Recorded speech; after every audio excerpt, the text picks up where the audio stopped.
So we're standing on top of a rooftop. You can see the minaret behind me, and we're in the famous place known as Nebi Samuel. It's believed to be the place that is, of course, where the prophet Samuel prophesied from, Mitzpeh, and also Ramah. And it's also the place believed to be where he's buried. But what is a minaret doing here?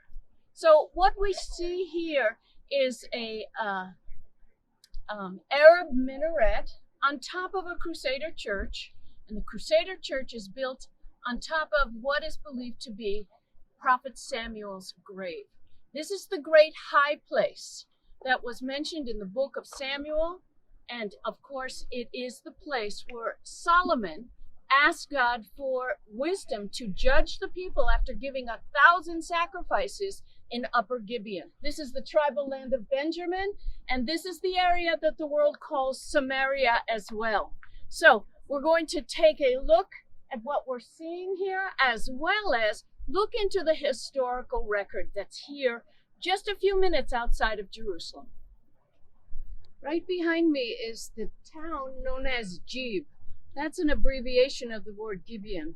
And of course, these were the people who deceived Joshua in Gilgal when they came to them with dried up bread and broken wineskins. It says in Joshua 9, they did not seek the counsel of the Lord.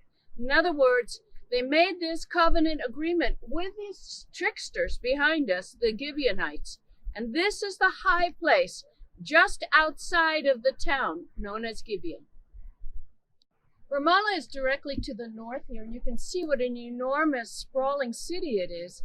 This is the headquarters of the Palestinian people, and this is where Abbas, of course, is ruling from. It is less than a mile from the most northern point of Jerusalem. So basically, they're one in the same, an extended city area between Jerusalem and Ramallah. One of the most amazing biblical stories is in Joshua 10, when Joshua is routing out the Amorites, and it is in this valley, the valley of Ayalon, it says in English, but it's Ayalon in Hebrew.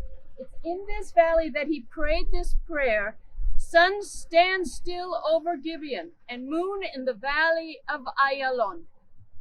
The access road to Jerusalem comes right along where we are here, even though this isn't the modern highway. This is the ancient highway.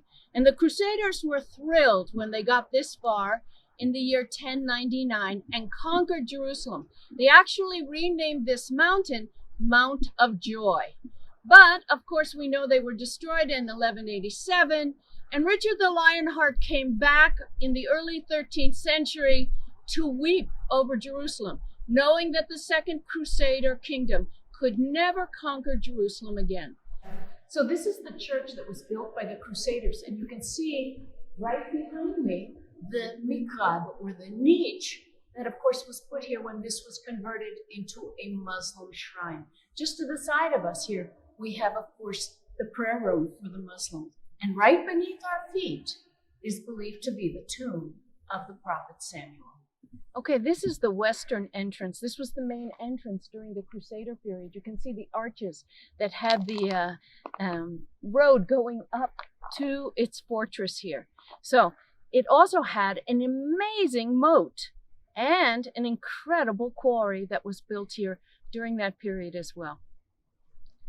Samuel was a great prophet. He anointed David, he anointed Saul. And Samuel prophesied over Israel, and Israel came to hear the word of the Lord. There's a lot of talk about prophecies today. May each one of them be a true prophet, the way Samuel was.